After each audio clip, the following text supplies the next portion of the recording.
le chapitre 9, nous étions restés au verset 12.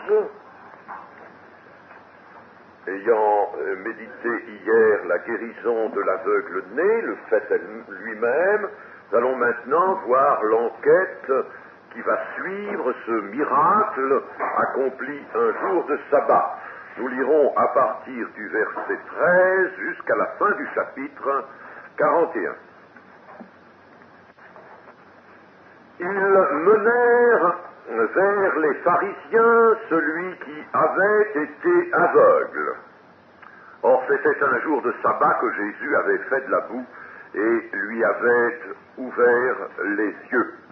De nouveau, les pharisiens aussi lui demandèrent comment il avait recouvré la vue.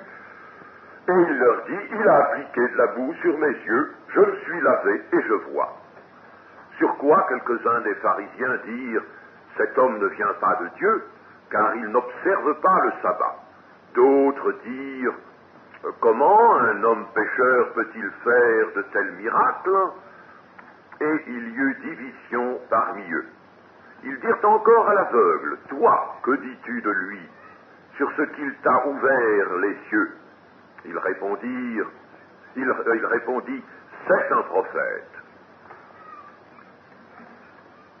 Les Juifs ne crurent point qu'il eût été aveugle et qu'il eût recouvré la vue, jusqu'à ce qu'ils eussent fait venir ses parents. Et ils les interrogèrent, disant, est-ce là votre fils, que vous dites être né aveugle? Comment donc voit-il maintenant? Ses parents répondirent, nous savons que c'est notre fils, et qu'il est né aveugle. Mais comment il voit maintenant, ou qui lui a ouvert les yeux, c'est ce que nous ne savons. Interrogez-le lui-même, il a de l'âge, il parlera de ce qu'il concerne. Ses parents dirent cela parce qu'ils craignaient les Juifs, car les Juifs étaient déjà convenus que si quelqu'un reconnaissait Jésus pour le Christ, il serait exclu de la synagogue. C'est pourquoi ses parents dirent, il a de l'âge, interrogez-le lui-même. Les pharisiens appelèrent une seconde fois l'homme qui avait été aveugle et ils lui dirent, donne gloire à Dieu, nous savons que cet homme est un pécheur. Il répondit, s'il est un pécheur, je ne sais. Je sais une chose, c'est que j'étais aveugle et que maintenant je vois. Ils lui dirent, que t'a-t-il fait? Comment t'a-t-il ouvert les yeux? Il leur répondit, je vous l'ai déjà dit, et vous n'avez pas écouté. Pourquoi voulez-vous l'entendre encore? Voulez-vous aussi devenir ses disciples? Ils l'injurièrent et dirent, c'est toi qui es son disciple, nous sommes disciples de Moïse. Nous savons que Dieu a parlé à Moïse, mais celui-ci, nous ne savons d'où il est. Cet homme leur répondit, il est étonnant que vous ne sachiez d'où il est, et cependant, il m'a ouvert les yeux. Nous savons que Dieu n'exauce point les pécheurs, mais si quelqu'un l'honore et fait sa volonté, c'est celui-là qui l'exauce. Jamais on n'a entendu dire que quelqu'un ait ouvert les yeux d'un aveugle né. Si cet homme ne venait pas de Dieu, il ne pourrait rien faire. Ils lui répondirent, tu es né tout entier dans le péché, et tu nous enseignes, et ils le chassèrent. Jésus apprit qu'il l'avait chassé, et l'ayant rencontré, il lui dit, crois-tu au Fils de Dieu? Il répondit, et qui est-il, Seigneur, afin que je croie en lui?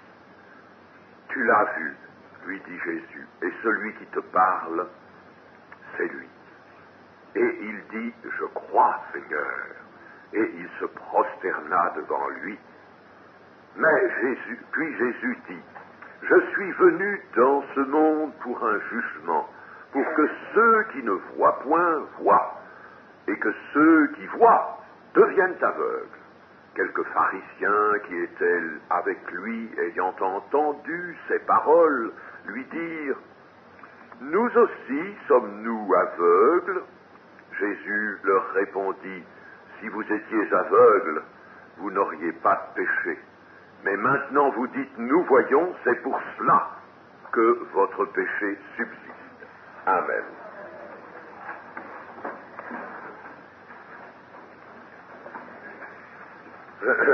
Sottement et par flatterie à l'égard des autorités, car les pharisiens étaient pour une bonne part le Sanhédrin, les voisins de l'aveugle qui a été guéri emmènent ce dernier auprès des pharisiens. En quelque sorte, ils l'emmènent de force, ils l'arrêtent et l'emmènent de force vers les pharisiens.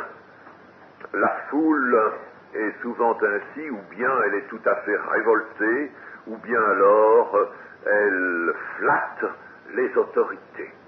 Elle n'agit pas selon sa conscience, mais elle agit toujours par l'effet de mouvements en elle, qui ne sont pas la réflexion, qui ne sont pas la sagesse, ce sont des mouvements. La foule est toujours mue par des mouvements, et souvent ce sont des mouvements de flatterie à l'égard des autorités. Les autorités veulent ceci, on veut se faire bien voir, on veut se montrer aux autorités, être connu d'elles, n'est-ce pas?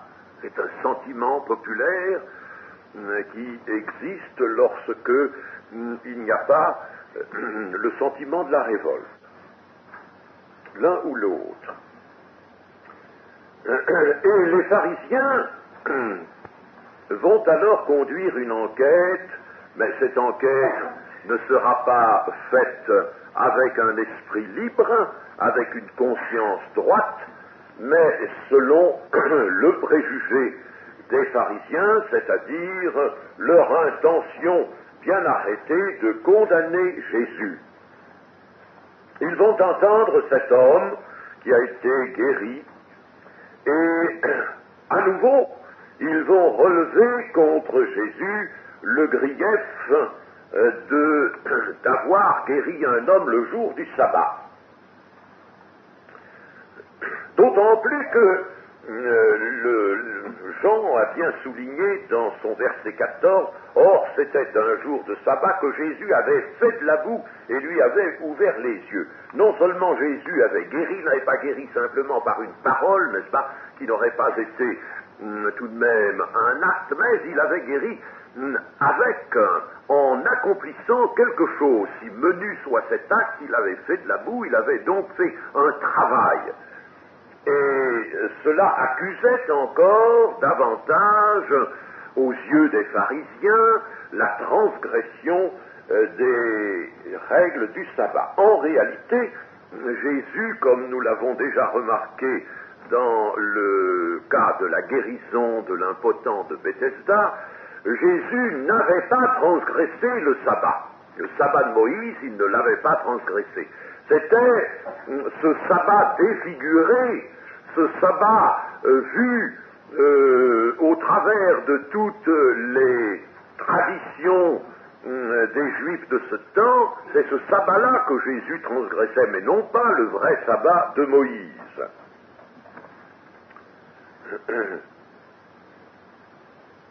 Il y eut alors division parmi les pharisiens. Certains des pharisiens qui, bien entendu, sont acharnés et veulent tenir un motif de condamnation de Jésus, disent « Cet homme ne vient pas de Dieu car il n'observe pas le sabbat. » Pour eux, déjà, c'est jugé, c'est ça, ils semblent satisfaits de tenir ce grief contre lui. Mais il se trouve tout de même, parmi les pharisiens, il s'en trouve d'autres qui disent « Comment un homme pécheur peut-il faire de tels miracles ?» Il y a donc séparation, division. Cela, nous le noterons chaque fois que l'Évangile nous en donnera l'occasion. Je l'ai déjà noté, mais notons-le à nouveau, c'est une chose qu'il faut savoir. Comme l'a dit Siméon, devant le petit enfant tenu par sa mère Marie dans le temple, celui-ci sera un signe qui provoquera la contradiction. il faut que la parole du Seigneur, le Seigneur et sa parole et l'Évangile, ce qui est la même chose, n'est-ce pas? Christ est dans l'Évangile, l'Évangile est de Christ, eh bien, l'Évangile produit la contradiction. Le véritable Évangile, l'Évangile qui est attesté par le témoignage d'un enfant de Dieu, l'Évangile produit la contradiction. Si l'on veut éteindre la contradiction, éviter la contradiction, contourner la contradiction, on entre dans une compromission avec l'esprit du monde et bien entendu, on détruit l'Évangile. L'Évangile est alors altéré. C'est facile de détruire l'Évangile. Très facile, chers amis. On peut paraître l'énoncer d'une façon correcte et en réalité on énonce un faux évangile, un évangile falsifié, défiguré, si cet évangile n'a pas gardé toute son autorité et par conséquent tous ses tranchants. Il provoque la division. Il ne peut pas en être autrement. Je suis venu apporter dans ce monde non la paix, mais l'épée. Ah, mes amis, à notre siècle, c'est une chose, ça, que on voudrait absolument supprimer de la parole de Dieu, n'est-ce pas? Mais je vous dis, on altère l'Évangile si l'on supprime cela. Je suis venu non avec la paix, apporter la paix dans le monde, mais l'épée. Et cette épée va déjà agir dans le sein des familles. Elle agira dans le sein de la société, nécessairement. Il faut qu'elle sépare. Et il faut que nous acceptions la séparation. Hein? Nous avons vu des personnes de dire « Ah non, moi je peux pas, ma fille ne veut absolument pas, c'est pas possible, alors qu'est-ce que vous voulez, je serai privé de mes petits-enfants, etc. » Alors, ben non, j'aime mieux abandonner. Il y a eu des gens comme ça pour dire cela. Mais attention que nous, chrétiens, sans le dire, nous ne le fassions, n'est-ce pas? Et nous ne fassions plier l'Évangile, plier la parole de Dieu pour faire plaisir à quelqu'un. Prenons bien garde à cela. Les amis de la lumière et les amis des ténèbres ne peuvent que se séparer. Il faut qu'ils se séparent. Il ne peut en être autrement. Quant à l'homme guéri qui est interrogé à nouveau, toi, que dis-tu de lui sur ce qu'il t'a ouvert les yeux? Là, il voudrait, n'est-ce pas, influencer cet homme et l'amener justement à renier son témoignage, ou tout au moins à le transformer de telle manière que ce témoignage puisse être facilement détruit par ceux qui l'interrogent. Mais il va répondre simplement ceci: c'est un prophète. Tout ce que je sais, c'est un prophète. J'en sais pas plus qu'il faut dire de lui, eh bien c'est un prophète. Et en disant cela, l'homme guéri ne se trompe pas. Jésus est en effet un prophète. Il a été annoncé comme tel par Moïse. Il viendra un prophète semblable à moi, pas plus redoutable que je ne suis moi-même. Un prophète, celui-là, il faudra l'écouter. Un prophète, c'est quelqu'un qui vient de Dieu, qui est suscité par Dieu. Jésus, fils de l'homme, se présentant comme homme, là, est avant tout un prophète. Il est plus qu'un prophète, bien sûr, mais il est déjà un prophète, et ce n'est pas mal, n'en sachant pas davantage, que de le considérer comme un prophète. Et alors, les Juifs ne crurent point qu'il eût été aveugle et qu'il eût recouvré la vue. Bien entendu, pour eux, n'est-ce pas, le miracle, c'est quelque chose de difficile à assimiler. Ça, ils ne peuvent pas vraiment, n'est-ce pas, l'incrédulité est tellement attachée à leur pensée, à leur cœur, qu'il leur est impossible d'accepter le miracle. Alors, ils font venir ses parents. Et ils vont interroger les parents, leur posant trois questions. d'abord une question d'identité, est-ce que c'est bien votre fils? Deuxièmement, est-ce que vraiment il est né aveugle? Et puis, troisièmement, comment il se fait s'il est né aveugle qu'il voit maintenant? Alors, les parents vont répondre sur les deux premières questions d'une façon affirmative. Cela ne les engage pas. C'est bien notre fils, oui, nous le reconnaissons, c'est bien lui. Et nous savons qu'il est né aveugle, il est né aveugle et il est resté aveugle. Cela n'est pas douteux. Ah, mais quant à dire pourquoi il voit et qui lui a ouvert les yeux, ça, alors nous ne savons, interrogez-le lui-même, il est assez âgé pour vous répondre. Par conséquent, demandez-le lui à lui-même, nous ne pouvons pas vous répondre là-dessus.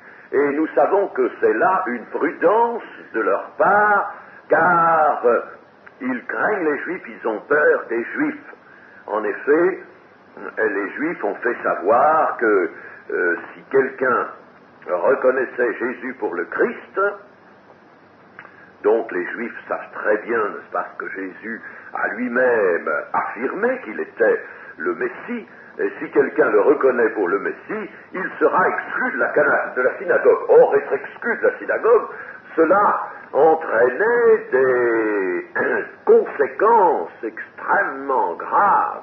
C'était une excommunication un petit peu du même genre que celle que l'on prononçait dans l'Église romaine au Moyen-Âge, n'est-ce pas? Ça pouvait aller jusqu'à la mort. En tout cas, c'était la privation non seulement de l'entrée dans les parvis du temple, mais c'était aussi le refus d'entrer dans la synagogue et le refus de participer à toutes sortes de choses. C'était la mise au banc de la société, n'est-ce pas? Et c'était extrêmement pénible pour des Juifs de ce temps. Ainsi, n'est-ce pas, voilà pourquoi les parents de cet homme vont se dérober devant la question principale et se tirer d'affaire habilement, mais, n'est-ce pas, ils laissent en somme tout le poids du risque à leur fils. Interrogez-le lui-même. Alors, s'il lui arrive quelque chose, nous voyons, n'est-ce pas, combien l'âme du peuple était quand même basse, enténébrée, n'est-ce pas? Parce que devant leur fils n'avaient pas le courage, en somme, le risque qu'ils voulaient s'épargner à eux-mêmes, eh bien, ils le consentaient à leur fils, n'est-ce pas? Interrogez-le, puis si lui dit que Jésus est le Christ, eh bien, ma foi, c'est lui qui sera excommunié, c'est pas nous, n'est-ce pas? C'est quelque chose de lamentable, lamentable. On voit, n'est-ce pas, que lorsque le Seigneur est absent, les cœurs sont véritablement chargés de mauvaises choses et l'homme est dégradé à un point qu'on ne peut supposer. Et on peut dire aussi que la lâcheté de ses parents n'est que le prélude d'une lâcheté qui va être généralisée parmi le peuple. Et devant Jésus, par crainte des Juifs, cela sera indiqué après, par crainte des Juifs, eh bien le peuple l'abandonnera, et le peuple qui pourtant a vu des miracles, qui a entendu de si bonnes choses, qui a vu les manifestations de l'amour de Dieu, n'est-ce pas? Eh bien le peuple abandonnera celui qui lui a apporté tant de bien. Ensuite, les pharisiens vont s'efforcer d'arracher à l'aveugle guéri le désaveu du miracle. Mais là, ils font fausse route. Ils se trompent lourdement.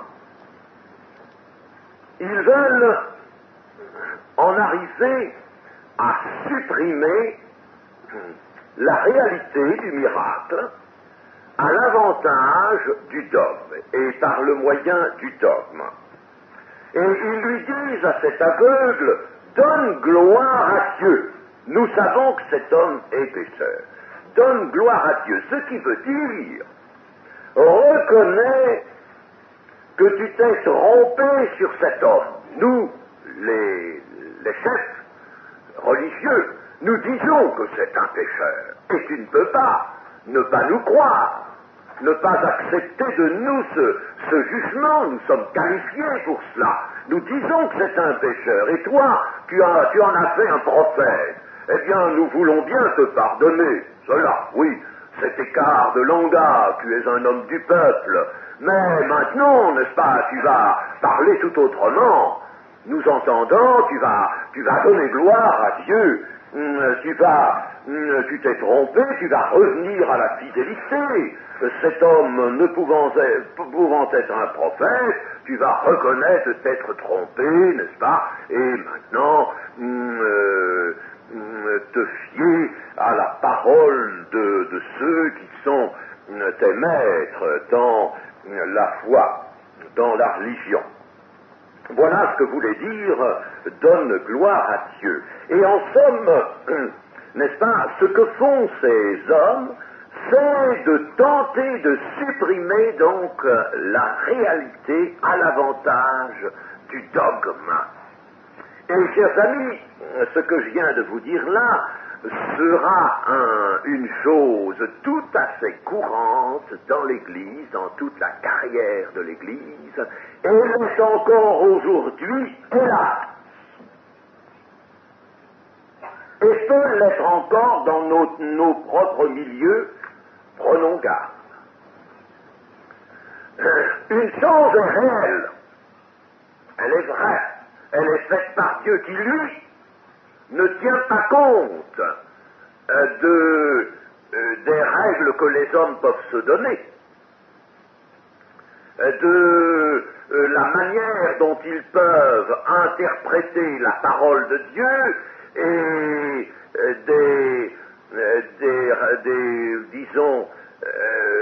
des interprétations qu'ils peuvent lui appliquer.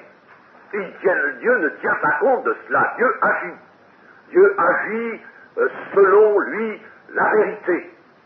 Et, chers amis, il arrive, hélas, il est arrivé bien sûr dans le cours de l'Église, ça avons-nous besoin de le dire, que le romanisme a fait plier la réalité au dogme, naturellement, n'est-ce pas? Il a voulu par le dogme nier la réalité, nier les œuvres de Dieu, les œuvres de lumière, par le moyen des œuvres des ténèbres.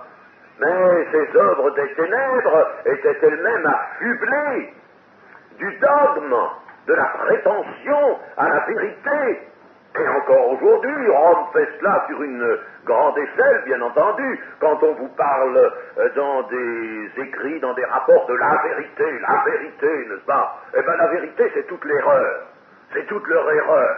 Eh bien, c'est au nom de cette fausse vérité, n'est-ce pas, qu'ils vont attaquer ce qui est pourtant la réalité des œuvres de lumière de Dieu. Il y en a encore, n'est-ce pas, maintenant? Et tout au long de la carrière de l'Église, ça a été ça, n'est-ce pas? Quelqu'un était-il pieux vraiment? Était-il vraiment l'instrument de Dieu? Quelqu'un, n'est-ce pas, prêchait-il la vérité? Il fallait nier cela et en faire un hérétique et le brûler, n'est-ce pas, au nom du dogme. Au nom du dogme. N'est-ce pas? Eh bien, aujourd'hui, ce travers, parce que là, n'est-ce pas, c'est un très mauvais sillon qui a été, bien entendu, tracé par Satan, et dans lequel le Seigneur, dans lequel Satan voudrait nous faire tomber, n'est-ce pas, ce sillon. Il voudrait nous amener à cela. Il en a tracé plus d'un sillon comme cela. Eh bien, il y a un risque. Et ce risque, c'est Finet qui le met en évidence, n'est-ce pas? Quand il dit que des gens qui ont vraiment la plénitude du Saint-Esprit et qui sont sous la puissance du Saint-Esprit, eh bien, ils ont des ennuis, des difficultés, voire même des persécutions dans leur propre milieu, dans leur propre communauté. Et cela s'est vu. Et cela peut se voir, si nous n'y prenons garde, dans leur propre milieu, n'est-ce pas? Évidemment, il y a des gens auxquels il faut prendre garde, parce que vous avez des gens qui vous diront qu'ils sont toujours, eux, particulièrement en relation avec Dieu, qu'ils obtiennent de Dieu, que Dieu leur donne des songes, leur donne toutes sortes de messages, et fait pour eux les miracles qu'il ne fait pas pour d'autres, etc., n'est-ce pas? Même dans un culte, Dieu pourrait fort bien, n'est-ce pas, dérégler la marche du culte. Et nous l'avons vu, je vous en parle fièrement parce que nous l'avons vu, n'est-ce pas? Nous l'avons vu, cela. Au milieu d'un culte, ça nous est arrivé à Alger plusieurs fois. Au milieu d'un culte, eh bien, Dieu est intervenu comme il a voulu, n'est-ce pas? Il a voulu, il nous a fait donner un témoignage au milieu d'un culte, il nous a délivré un homme au milieu d'un culte. Et, chers amis, c'est Dieu qui l'avait fait, et ça a été authentiquement l'œuvre de Dieu. Et nous avons béni Dieu, n'est-ce pas? Mais si nous avions été des gens rigides, imposant notre discipline, nos règles, eh bien nous aurions combattu la réalité par notre règle que nous aurions prétendu être l'expression de la parole de Dieu. Voyez-vous? Donc, pour le compte d'un dogme qui, dit-on, n'est-ce pas, est la parole de Dieu, on veut souvent chasser la réalité. Il y a encore un autre exemple de cela, c'est l'attitude de ces groupements évangéliques, et j'ai été bien placé pour connaître la chose, puisque j'ai combattu pendant assez longtemps, dû combattre une telle position, n'est-ce pas? Eh bien, dans des assemblées évangéliques de certains mouvements ou groupements, pourtant des milieux évangéliques où l'on prêchait le salut par la foi en Jésus-Christ, eh bien, dans ces milieux, on rejetait la guérison, on rejetait le miracle, disant que ce n'est plus pour aujourd'hui. Alors on a décidé que c'était fini, que le miracle et la guérison divine ne devaient plus s'accomplir maintenant. Voilà le dogme qu'on s'est donné, mais quand Dieu fait une guérison, on n'est pas content, et on veut que la guérison disparaisse. C'est pourquoi, mes amis, je vous dis une chose, souvent, n'est-ce pas, nous avons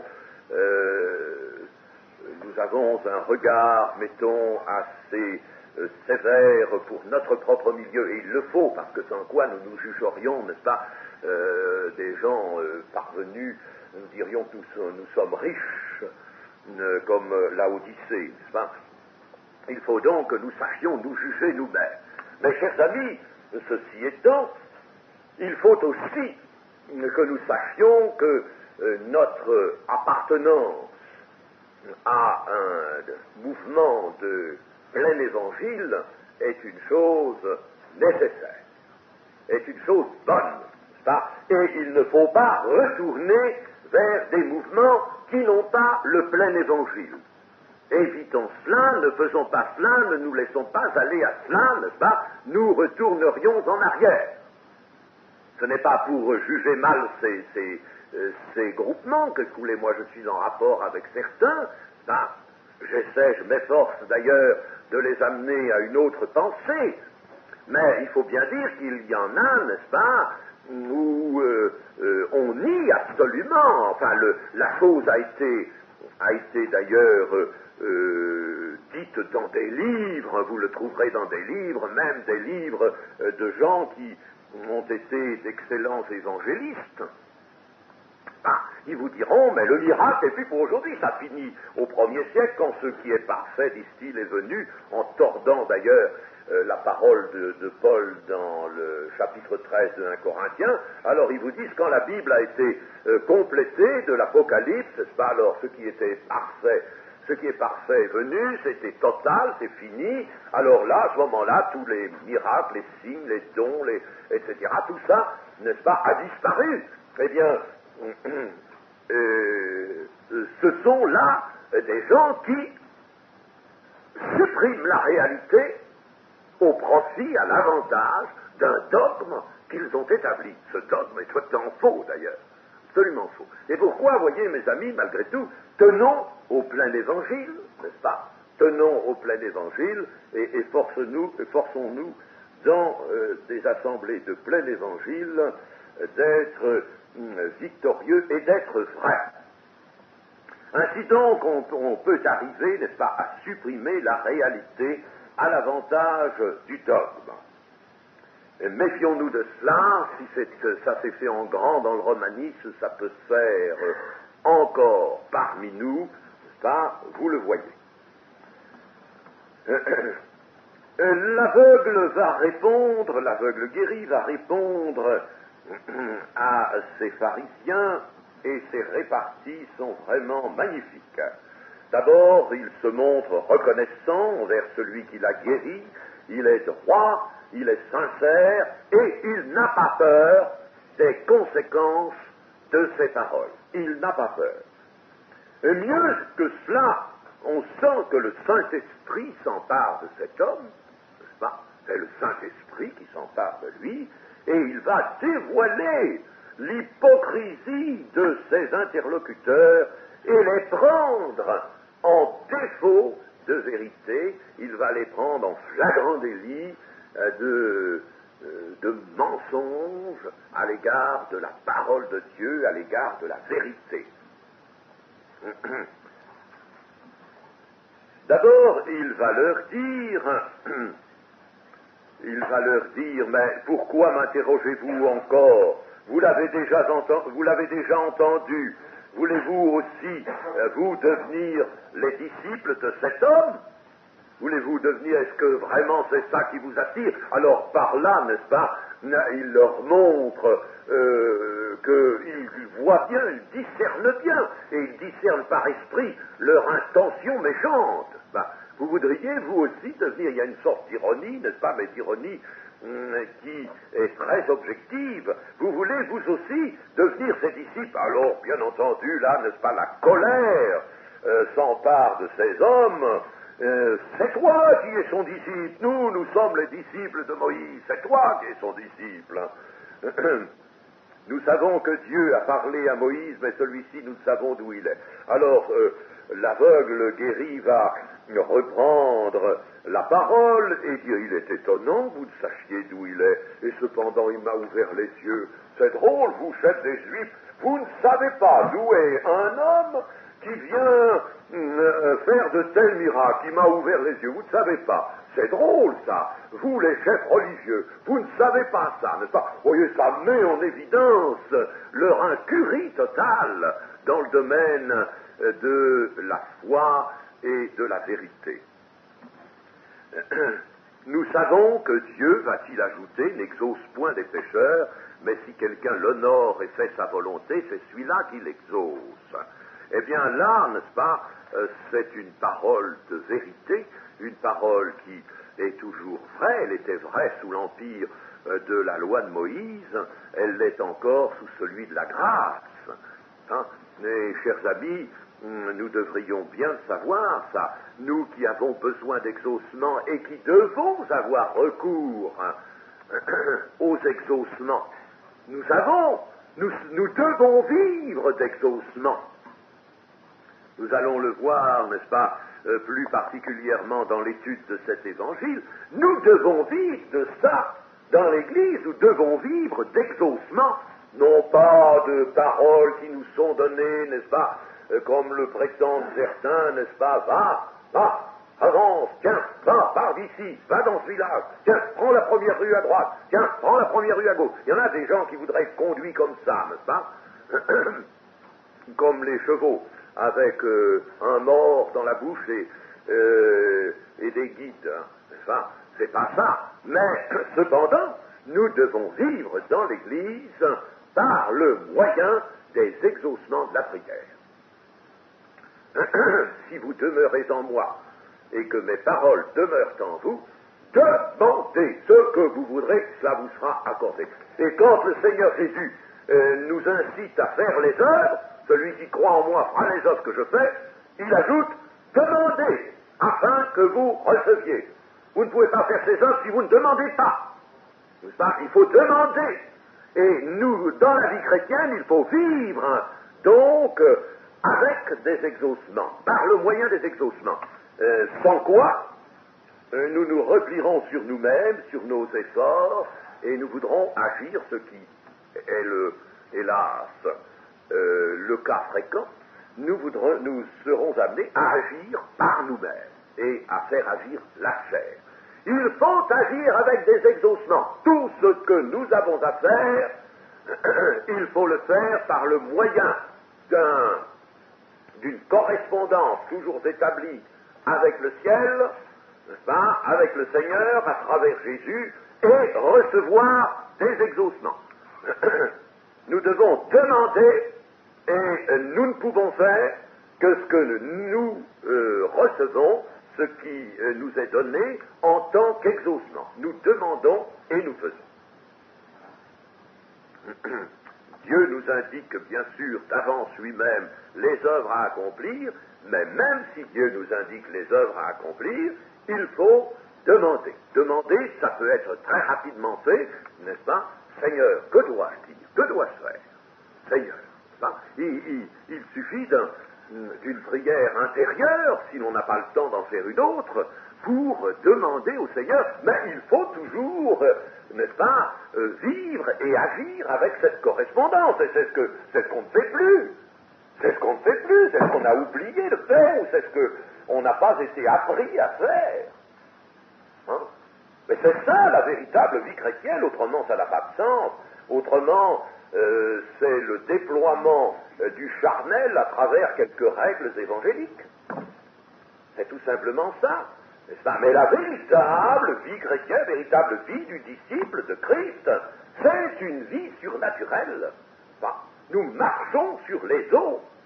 Nous marchons sur les eaux, nous ne marchons pas, quoique accomplissant les œuvres dans le cadre de la société, de cette terre. Cependant, ces œuvres ne sont pas des œuvres de la chair, mais des œuvres de l'esprit, des actes de l'esprit. Et ces actes, il faut les accomplir selon la volonté de Dieu et par le moyen des exaucements. Ainsi donc, cet homme a tout à fait raison, et puis il ajoute, jamais on a entendu dire que quelqu'un ait ouvert les yeux d'un aveugle-né. Si cet homme ne venait pas de Dieu, il ne pourrait rien faire. Ça aussi, c'est vrai, voyez. Si cet homme, et le Seigneur Jésus, ne va pas apporter de modification à cela, d'ailleurs n'a-t-il pas dit, je ne suis pas venu changer la loi, modifier la loi, mais je suis venu l'accomplir. Nous oublions trop souvent cela, n'est-ce pas, que la loi n'est pas abrogée, la loi n'est pas caduque, c'est le mode de marche qui est changé, mais non pas la loi qui reste bonne. Nous n'avons pas à nous référer d'une façon systématique à la loi parce que la loi est écrite en nous. Nous ne tuons pas quelqu'un parce que c'est écrit dans le décalogue, mais parce que c'est écrit dans notre cœur. C'est ça, voyez-vous. Et le commandement est d'ailleurs beaucoup plus raffiné, si je puis dire, dans notre cœur qu'il ne peut l'être lorsqu'il est exprimé par des mots. N'est-ce pas? Eh bien, la loi, cependant, n'est pas changée, et le Seigneur Jésus nous dit aussi, sans moi, vous ne pouvez rien faire. Non seulement vous n'ouvrirez pas les yeux des aveugles, mais vous ne convertirez personne. Vous ne ferez absolument rien avec mon évangile si je ne suis pas avec vous. C'est pour ça que je vous dis, il faut cette correspondance constante, et ça, n'est-ce pas, cet homme a pleinement raison, il énonce un principe qui ne disparaît pas, bien au contraire, mais qui va avoir sa pleine expression dans le temps de la grâce. Si cet homme ne venait pas de Dieu, il ne pourrait rien faire. Et si nous ne sommes pas des hommes venant de Dieu, c'est-à-dire des disciples de Christ, si en nous il n'y a pas la présence du Christ, l'esprit de Christ n'est pas en nous, nous ne lui appartenons pas et nous pouvons rien faire. Nous pouvons absolument rien faire. Alors, chers amis, il faudrait peut-être ouvrir un compte d'échecs et le mettre à cette rubrique-là, n'est-ce pas, nous observer opérons souvent sans Christ, ou l'on paierait tout seul, puis ça ne donne rien, rien ne se fait. Faire tout seul, c'est de la parodie, ce n'est pas de la vérité. Et alors, ces hommes, évidemment, qui entendent ça, qui entendent cet enseignement, et sur cet enseignement, ils ne peuvent absolument rien reprendre, il n'y a rien à reprendre, ils ne peuvent pas reprendre. On voit bien que c'est le Saint-Esprit qui fait parler cet homme. C'est droit, c'est simple, c'est clair, c'est net. Comme on dit, c'est sans bavure, n'est-ce pas? Et ils ne peuvent rien reprendre à cela, c'est pas possible. Mais alors, bien entendu, n'est-ce pas, de s'entendre remettre à leur place et de s'entendre, eux, reprendre par cet homme du peuple, alors ils en sont furieux, évidemment. Tu es né tout entier dans le péché et tu nous enseignes, nous les grands, nous les gens, n'est-ce pas, qui sont connus pour être les grands chefs, les docteurs d'Israël, c'est nous les docteurs d'Israël que tu veux enseigner, toi le peuple, et vous savez, je vous l'ai déjà signalé, les pharisiens regardaient le peuple comme une masse de gens livrés au péché. Bah, pour eux, c'était le troupeau des pécheurs, enfin, des gens sans loi. Hein. Ah, c'est cette vue qu'ils avaient sur le peuple. Alors, quelqu'un du peuple qui vient les enseigner, mais ils auraient dû répondre à cet enseignement. S'ils avaient été de Dieu, ils auraient dû dire, écoute, ce que tu viens de dire est vrai. Tant pis si ça nous juge. Non, mais c'est difficile de dire ça, n'est-ce pas, hein? C'est difficile de dire tant pis si ça nous juge. Nous qui avons place parmi les autres, qui avons une sorte de privilège, n'est-ce pas, nous qui avons une autorité au milieu du peuple. Et chers amis, vous voyez, il faut que quelqu'un qui a un ministère, ce soit un ministère de prophète, un ministère d'apôtre, un ministère de pasteur, de docteur, n'est-ce pas, d'évangéliste, ou un ministère d'ancien, eh bien quelqu'un qui a un ministère, vous voyez comme il lui faut être humble et capable d'humilité. Parce que si quelqu'un, n'est-ce pas, de la masse de l'Église, quelqu'un vient vous dire une vérité, quelqu'un vous dit une vérité qui vous reprend, qui vous rappelle quelque chose que vous avez oublié ou que vous n'avez pas appliqué, ben, il faut pouvoir l'accepter. Il faut pouvoir mettre sa qualité de pasteur dans sa poche, n'est-ce pas, et puis accepter d'être repris par le Saint-Esprit, par la bouche de n'importe qui, n'importe lequel, pourvu que la chose soit bien du Saint-Esprit. Alors, vous voyez combien il faut d'humilité. Il faut d'humilité à tous. C'est une chose tellement importante. Faute d'humilité, nous tombons dans les travers des pharisiens. Nécessairement, on tombera dans les travers des pharisiens. Si, n'est-ce pas, au lieu de ne voir que la parole de Dieu, si on considère un peu le titre ou la position que l'on a vis-à-vis des autres, et que l'on veut maintenir, malgré tout, sauver la face, comme on dit, horreur dans l'Église. Il n'y a aucune face à sauver. Il faut pouvoir accepter de n'importe qui, si c'est vrai, si c'est le Saint-Esprit qui utilise quelqu'un, pouvoir accepter d'être repris par la vérité et la parole de Dieu. Ce n'est peut-être pas facile, mais il faut rester brisé. S'il n'y a pas de brisement chez l'homme, il y aura nécessairement de l'orgueil. Et l'orgueil est une chose terrible si elle s'allie avec l'autorité.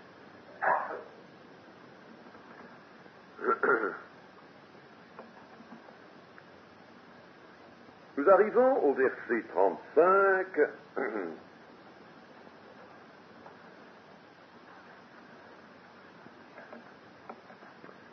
La foi de l'aveugle s'est si bien manifestée, il vient naturellement d'être expulsé, chassé, on a dû le chasser même à coups de manche et que sais-je, n'est-ce pas, tellement la colère de ces hommes était grande.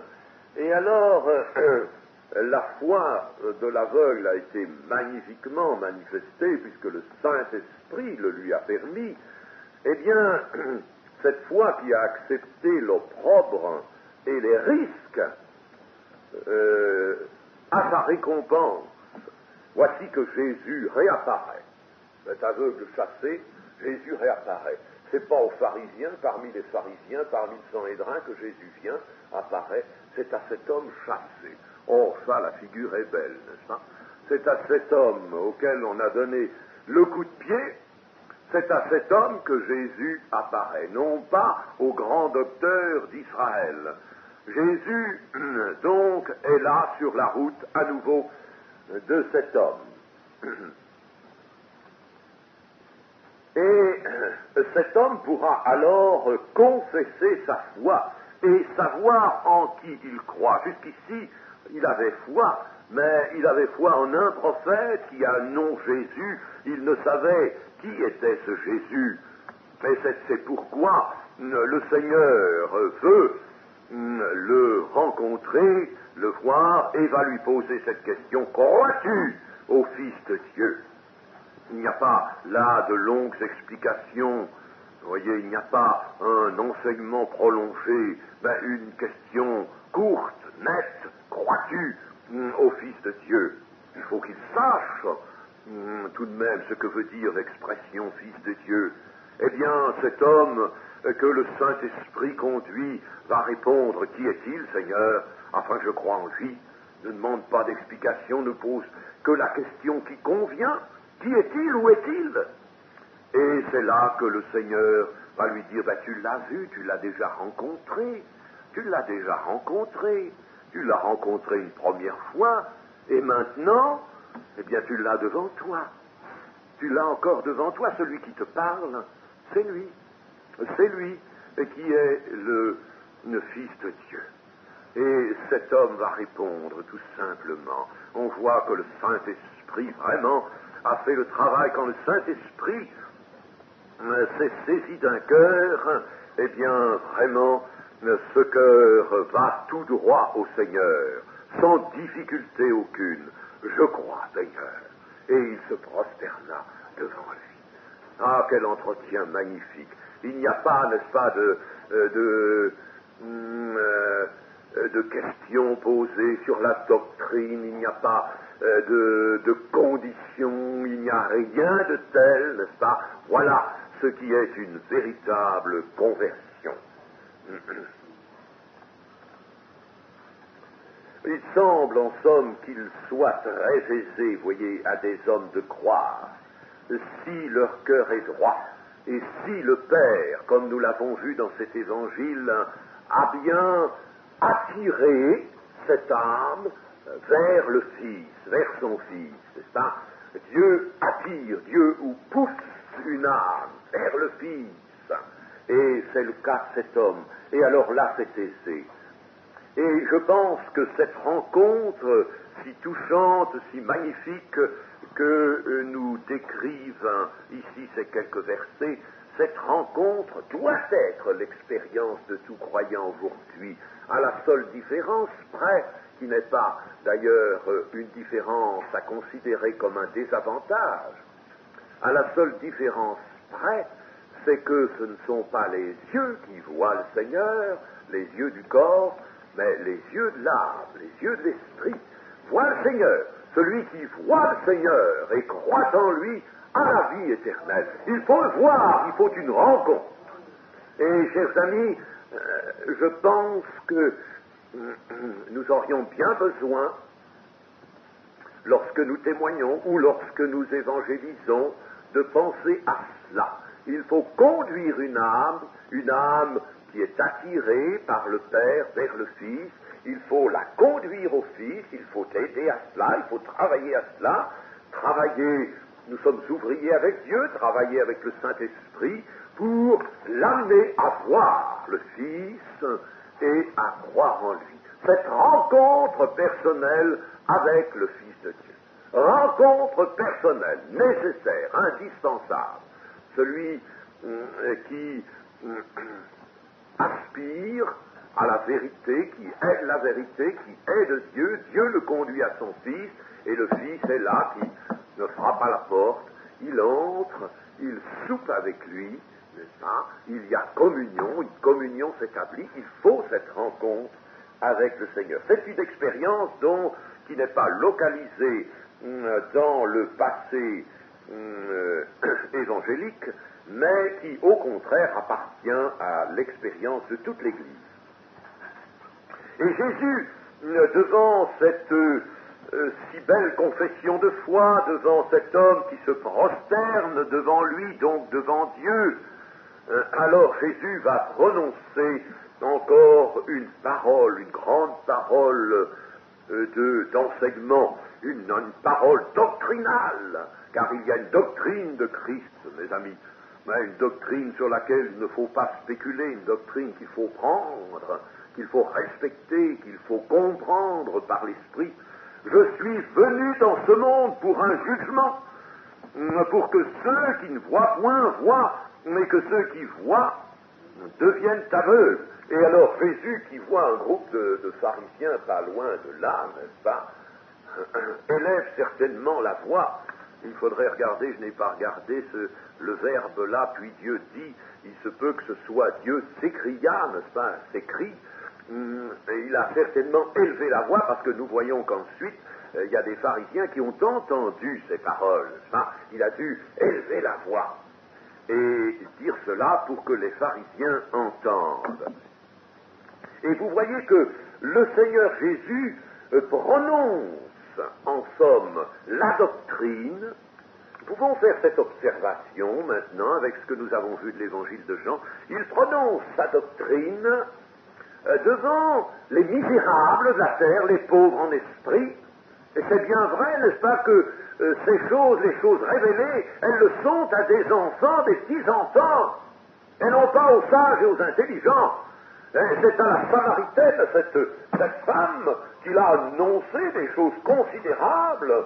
C'est ici, devant cet aveugle né, n'est-ce pas, qui a été guéri, qui n'avait jamais fréquenté l'école, n'est-ce pas, qui ne savait rien. C'est devant cet homme qu'il va à nouveau prononcer une parole doctrinale, une parole forte et puissante.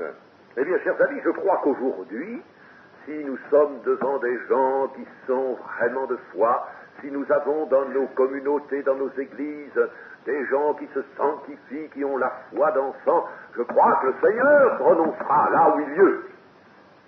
Vous voyez, il ne va pas prononcer dans des églises formalistes, mais là où il lieu, il prononcera de la doctrine, il prononcera des choses puissantes, des choses éternelles.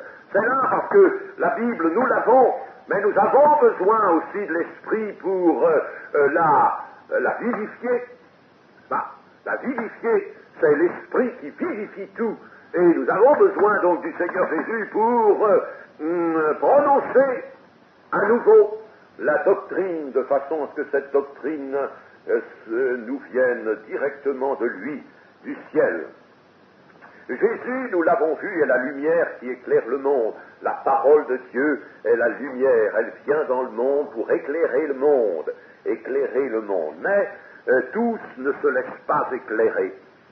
Certains se laissent éclairer. D'autres, qui croient voir, deviennent aveugles par l'effet de la lumière. Pour eux, la lumière, n'est-ce pas, révèle une cécité qui existait, bien sûr, mais elle révèle et elle confirme la cécité. Pour ceux qui voient, c'est-à-dire ceux qui croyaient voir, c'est cela qu'il faut bien comprendre. Pour ceux qui ne voient point, alors je suis venu dans ce monde pour un jugement, pour que ceux qui ne voient point voient. Ceux qui ne voient point, les pauvres en esprit, les petits-enfants, les pécheurs, qui se savent coupables, les malades qui conviennent qu'ils sont malades. Alors ces gens-là qui sont dans les ténèbres, ils ne voient point, eh bien, ils voient, la lumière vient et illumine leur cœur. Quant aux sages et aux intelligents, quant aux justes, je ne suis pas venu pour des justes, quant aux justes, quant à ceux qui sont bien portants et qui n'ont pas besoin de médecin, la lumière vient, mais la lumière montre qu'ils sont aveugles, ils ne peuvent pas recevoir la lumière, et la lumière fait plus, elle confirme, elle scelle en quelque sorte leur aveuglement. Autrement dit, la lumière vient dans le monde, cela nous l'avons déjà vu, et il faut que les hommes fassent un choix. Elle va en quelque sorte être le révélateur, cette lumière, le révélateur de la position, de l'état d'âme des hommes. Ou bien des hommes viendront, je ne dis pas, n'est-ce pas, en une minute, en un instant, en un seul jour, bien sûr. Dieu accorde le temps nécessaire à chacun, selon sa position, selon son âge, n'est-ce pas? Bon, mais la lumière vient, ou bien elle est reçue, ou bien elle est repoussée. Et en définitive, avant de quitter cette terre, selon que nous aurons reçu la lumière, et nous aurons vu, ou selon que, croyant voir, nous l'aurons repoussé, et nous faisant, n'est-ce pas, les émules des sages et des intelligents, ou de ses propres justes, ou des bien portants, n'est-ce pas? Alors nous aurons dit, mais nous savons, nous sommes riches, nous n'avons pas besoin de cela, nous avons tout ce qu'il nous faut. Nous aurons repoussé, par attachement aux œuvres mauvaises, cela aussi nous l'avons vu. Alors à ce moment-là, eh bien, il y aura un jugement. Et entendons ici, n'est-ce pas, jugement de condamnation.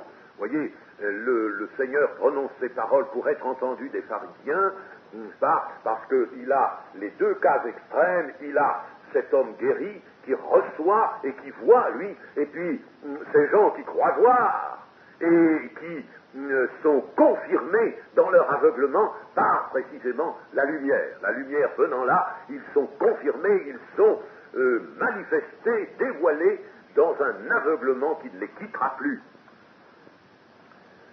Donc il y a deux classes d'hommes, elles séparent. La parole de Dieu, qui est la lumière du monde, sépare. Alors les pharisiens vont faire quelque chose, ils entendent ces paroles et ils vont s'approcher de Jésus pour lui dire, eh bien, nous aussi sommes-nous aveugles, n'est-ce pas? Ils se croient très forts et très malins en disant cela, ils se disent, tiens, s'ils nous qualifient d'aveugles, tiens, voilà encore une bonne occasion. Nous, les chefs des Juifs, nous, les docteurs d'Israël, il va nous traiter d'aveugles. Ah ben alors là, ce sera le comble, n'est-ce pas? Ah, ce sera le comble. Il va nous traiter d'aveugles. Voyons voir un petit peu, n'est-ce pas? Voyez toujours, n'est-ce pas, leur hypocrisie, leur intention perfide. Alors ils s'approchent. Mais, comme toujours, la réponse de Jésus est déconcertante. Elle déconcerte la réponse de Jésus. Alors ils vont s'en aller le nez par terre. Jésus va leur dire, si vous étiez aveugles, donc il ne leur dit pas, vous êtes aveugles, comme ils s'y attendaient. Ils s'attendaient à cela, n'est-ce pas? Ils ont bien compris tout de même un peu l'allusion qu'il y avait dans la parole de Jésus, n'est-ce pas? Alors, ils s'attendaient donc à ce que Jésus dise, oui, vous êtes des aveugles. Mais il leur dit, si vous étiez des aveugles. Ah, il ne nous dit pas que nous sommes des aveugles. Vous n'auriez pas de péché. Ah, ils ne s'attendaient pas à ça, n'est-ce pas? Mais maintenant, vous dites, nous voyons, c'est pour cela que votre péché subsiste. Et la réponse de Jésus signifie, en somme, ceci. Il serait bon que vous soyez des aveugles. Il serait préférable que vous soyez comme a été cet homme. Ah, ce serait parfait, parce qu'aujourd'hui, vous verriez comme il voit, lui. Mais en réalité, n'est-ce pas, vous n'êtes pas des aveugles selon votre propre pensée. Vous ne vous voyez pas comme des aveugles, au contraire, n'est-ce pas, vous vous voyez comme des hommes qui possèdent la pleine lumière. En somme, voici comment ils se croient. Je prends une parole de Jésus qui leur est adressée dans un évangile synoptique, malheur à vous, docteurs de la loi, parce que vous avez enlevé la clé de la science. Vous l'avez enlevé, vous l'avez emporté, vous l'avez avec vous et vous croyez posséder la clé de la science. Vous n'êtes pas entré vous-même et vous avez empêché d'entrer ceux qu'il voulait. Vous avez la clé de la science, n'est-ce pas? Voilà en somme ce que Jésus leur dit. Ils ne se croient pas aveugles, mais au contraire, ils sont conscients de posséder la connaissance de la loi et toute la lumière que peut posséder un homme sur la religion, sur tout ce qui touche à la divinité. Il possède la lumière, et c'est alors que, ne reconnaissant pas devant eux la vraie lumière, l'envoyé de Dieu, eh bien, leur connaissance les juge. C'est pour cela que votre péché subsiste. Eh bien, vous êtes par conséquent jugés pécheurs incurables. Hein, parce que, ayant, vous le prétendez, la clé de la science, ayant la connaissance, ayant la lumière, vous ne voyez pas ce que Dieu vous montre à voir, ce que vous devriez voir, parce que c'est la lumière venant de Dieu, envoyée de Dieu, vous ne la voyez pas, et cela vous fait pécheur. Si vous n'aviez pas eu cette prétention à savoir, si vous ne vous étiez pas fait sage et intelligent, mais si vous aviez été humble en esprit, vous auriez été de ces aveugles que je guéris.